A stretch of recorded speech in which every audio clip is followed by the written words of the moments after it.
We're going to switch gears now and talk to someone who I admire, respect, been a mentor for me, Dr. Barry Polanski. He'll tell you if he's dropped the doctor or not at this point. But Dr. Barry Polanski, welcome to Talking Nachos. Give us a little background about your journey through the circle of dentisting life before we dive into your book. Just walk us through, dental school till selling your practice. Tell us a little bit about your story.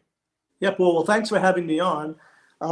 So I got a long story, and it started, I guess, from dental school. I graduated in 1973. You make me feel good because I was born in 77. So thanks, Dr. Barry. That makes sense. And I was thinking about this the other day. I said, I come from the land of Michael Bonacore. You know who Michael Bonacore I don't think was? I know that. Okay, Michael Bonacore actually invented bonding. Oh, wow. So I was there when bonding was invented. I like that. Yes, Michael Bonacore. And today they're talking about implant placement. I mean, dentistry's moved a long way. I was there. Actually, when I was a kid growing up in Queens, New York, you ready? Leonard Linkout. Oh, wow. Was my dentist. That's amazing. He's such an implant pioneer who's changed the lives of so many people. That is awesome. So 1973, we have classifications, Barry. So you are a rad. You are a rad. You're a retired age dentist. What year did you retire? So I retired 3 years ago, 2018, I guess. Yeah. And basically sold the practice, sold my house, and I live a totally different lifestyle right now. I've achieved what I set out to achieve. Awesome. The problem was I didn't know what I wanted to achieve for the first 15 years I practiced. And so I spun around and became stressed. But when I finally figured out what I really wanted, what was the ultimate game I was playing, and it wasn't about teeth, that's when I started to make progress. And I love that. I want to interject because I worked with my dad for 11 years before he passed away. Amazing mentor and dad. And we used to talk about this. I'm going to ask you about this as we get into your book. What's the same about being a dentist and what's different? So what my dad, who was just as secure a guy as they came, said, you know what, dealing with patients and doing all this, that's the same, right? But the business aspect, the challenges of running a practice, he said that has changed over my career and gotten more challenging. When I was a kid, he would end the day at 5, put his stuff in his briefcase and not think about the office sometimes until the next day. So what was the same early on for you with figuring out, what you wanted to do with your life? Tell us about your associate journey. And then where do you see, if, a young dentist is out there, what are some differences? Okay, so what has not changed? So what is universal and what is perennial? What never changes? And there's just one thing, people. Right. People never change. Human behavior has stayed the same. No matter how much the television is trying to convince you things are different. Right. Human behavior is the same. And here's another secret. You are a human too. Yeah. And so. Right, for sure. So you can't talk about them. You got to talk about you. And I want to pause and stand up for Dennis. So you're a C speaker. You've been to many C courses. So I'm a C speaker. So in 2010, I gave an all-day course in Philadelphia. At the end of the lecture, the guy in the back who brought a newspaper came up to me and said, you know what, Paul, I want to give you a compliment. Every C course I go to, I finish the crossword puzzle, but you held my attention. And I didn't. But that's the same thing as looking at your phone. So people have been distracted from the crossword puzzles now. So just that is a universal thing. So people are people. What are some of these things that you might see have been changed, maybe for the worse, maybe for the better, for new dentists coming out of school? So in a theme in many of my books has been the concept of autonomy. Autonomy is so important. And through the years, the various ways we practice has been one more chip out of the autonomy of dentists. And we're losing that. Right. And I believe, and I think I'm publishing a blog post this coming week on why I believe, and I say this firmly, I could be wrong too. fee-for-service dentistry is still the best platform for dentistry. I want to share something. And I was thinking about this as we're down to one insurance plan, and we're going to have deeper dives into what you do and talk about this stuff. But like, what other business doesn't just get to charge what they think and let the customer decide? Is it just medicine and dentistry? I mean, we've been brainwashed into thinking that we charge $100, but someone else pays 62, 58, 52. And I was actually thinking at the gym, it's just such an insane thing. Other business owners could never relate to this, right? So I believe you are correct, but our insurance has contaminated our industry. How did that affect your career with insurance? So insurance was the first contaminant. The second contaminant was closed panel dentists and DSO, which has become DSOs now. So there's a lot of other factors, but governance has allowed third parties into other industries too. I mean, I just tried to book a plane reservation the other day, and that's become a real jungle. Right. So, other industries are starting to see this loss of autonomy as well. But medicine and dentistry, the loss of autonomy has been around for forever. But why is that important? Why is it important that I have autonomy? Tell us. I'm asking you, Paul. Why? I think that what we do, I was in my office yesterday, full contact arts and crafts on people that don't want to be there in a high stress environment. Having factors outside your control influence that really drives your morale down. So, that is my answer to that. Some of it's money driven, but most of it's morale driven for me.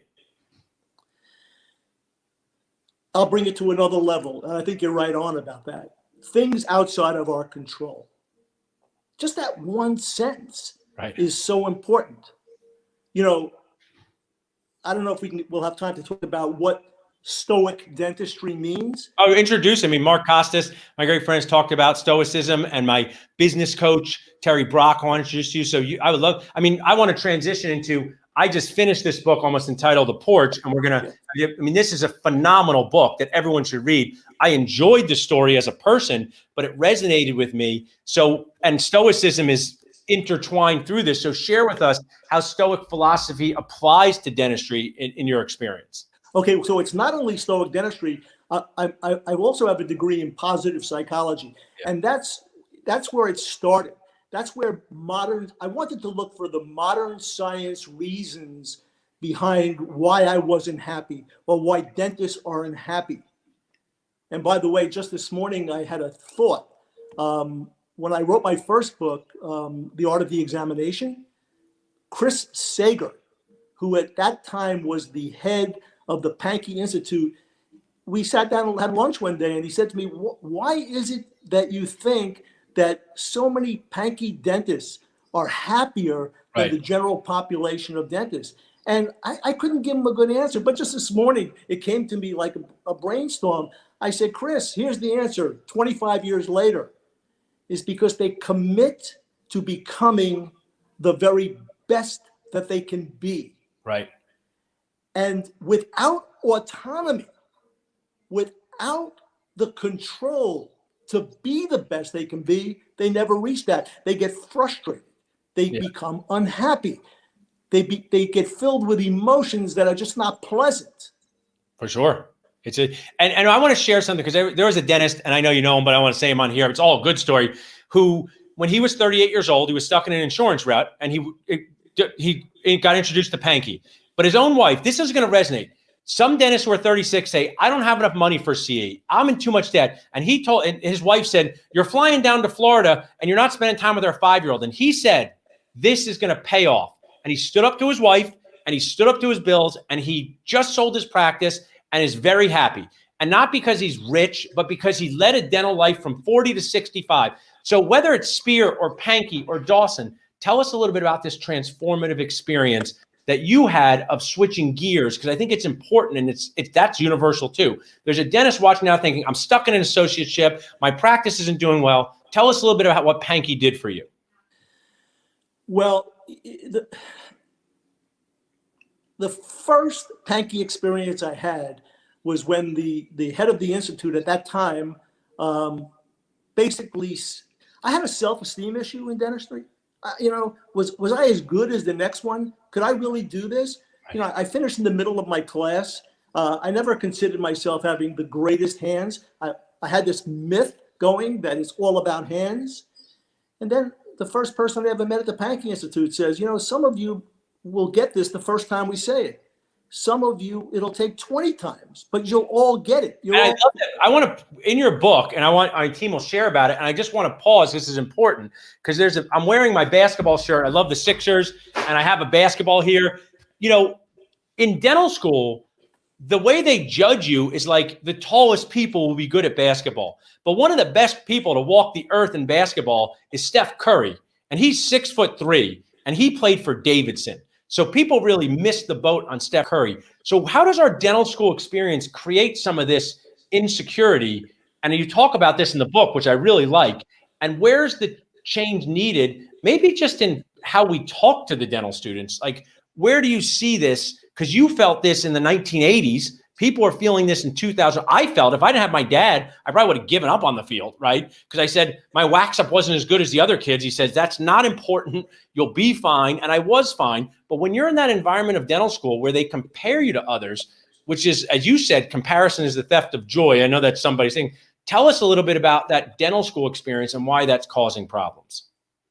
Well, in the book, and I mentioned in almost all of my books that dental school is the blind leading the blind. Right.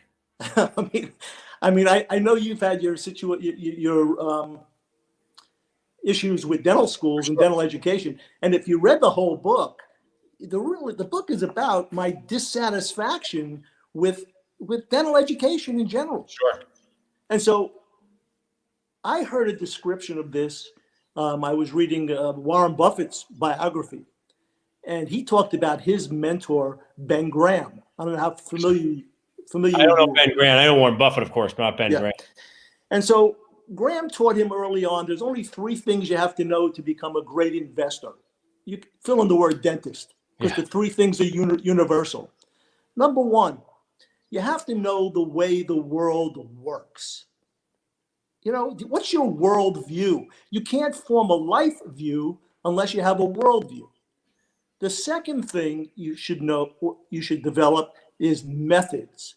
Right. Ben Graham's word of methods was basically what I say is systems. You talk about systems all the time. I love systems. So you have to have systems in your life and in your practice. And by the way, you should have systems in your life as well as your practice. They're called algorithms these days. Yeah. Okay? And the third thing that Ben Graham told Warren Buffett, and this is the one, you have to have the temperament. Right. And that's the emotional component of being a dentist, being an investor. We're talking about the schizophrenia of patients and the craziness and the unpredictability of patients. Imagine dealing in the markets every day. Right. Okay. Yeah. Imagine going about your business and COVID comes along.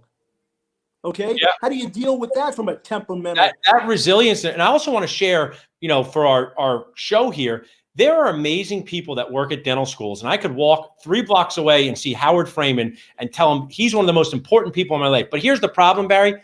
They're the exception, not the norm. So somebody talks about some part-time faculty who had to practice. But what happens is the system of dental school is infused with, this is why I describe it, because my 2-year-old's in the other room. It's people who either never had children or had children 30 years ago. And they, of course, can share, but they're not transferring survival and thrival skills that you need for the real world. So I want to make sure there are great people in dental school, but there's also people that just are not there to serve the students. It's as simple as that. They're not there to serve the students. And that's the majority of them. Yeah, we need to flip that script. Yeah, but this isn't germane to dental schools. You can go to Harvard Business School. Oh, for sure, yes. And you'll find idiots running the show there too. Yeah. Okay. How do you think? And I know we'll wrap up in a few minutes, but I'm really enjoying this. Like, how did these? I talk about, people say, Paul, you give dental school a lot of grief. I go, I give colleges the same grief, right? Like, exactly. But how did these institutions developed this weird fortress where nobody can criticize them. I mean, it seems insane to me.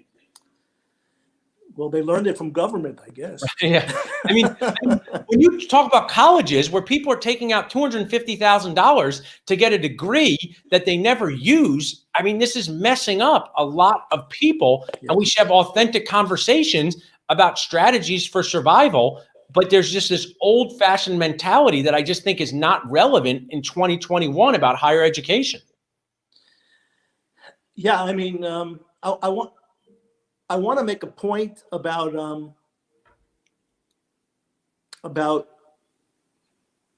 I got started looking for the answers because I got hung up early in my days at the Pankey Institute on the word that L.D. Pankey used called virtues.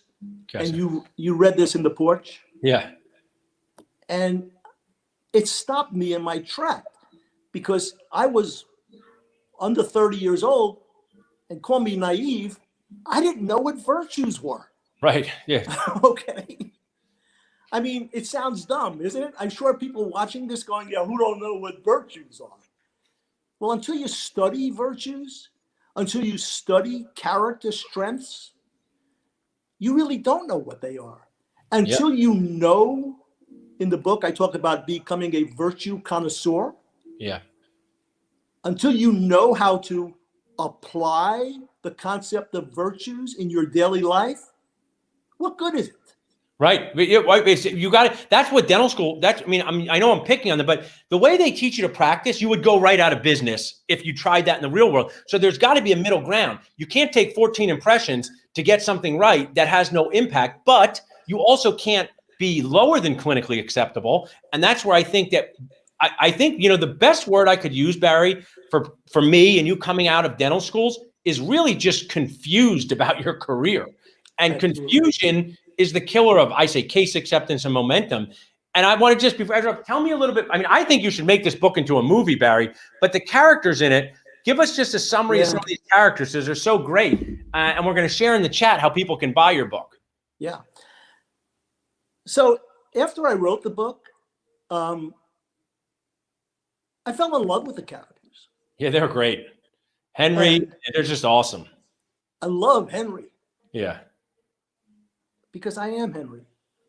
Yeah, I love that. I mean, I thought of you when you told me what's interesting about what you've told me, and I know we have a friendly relationship, but you've had an impact in my life. We had a conversation 5 years ago where you told me about decision fatigue that literally changed my life. It changed my life for the better.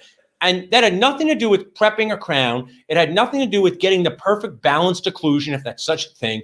But it had to do about how do you operate your day. And that's where I saw Henry. Tell me the main character's name again. It's just slipping my mind. Tommy Parker.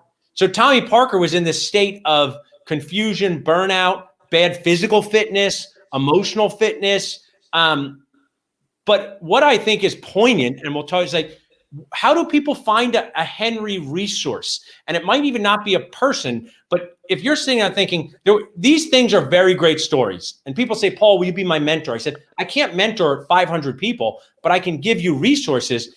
This Henry character, where would people look for these people in dentistry right now or resources? Well, they're around. They are definitely around. I know quite a few, but they're not the majority for sure. When I wrote the book, somewhere in there, I was thinking about the concept of the porch, and you know why it's named the porch. Yeah. I'm not gonna give that up right now. Don't give it up. Okay. It's a phenomenal read. I'm going to read it again, and I said with total authenticity. I mean, it speaks to you, and it talks about this. And you know what's interesting? And even Steph Curry gets tired playing basketball. So I'm not the Steph Curry of dentistry, but I was at my office yesterday. Somebody quits. This happens. Like in the game of dentistry, if you take like basketball, you need so many skills just to survive the game, even when you're at the top of your game. No doubt. No doubt. I mean, I know you're a Giant fan. Okay? Yeah, right. Yeah.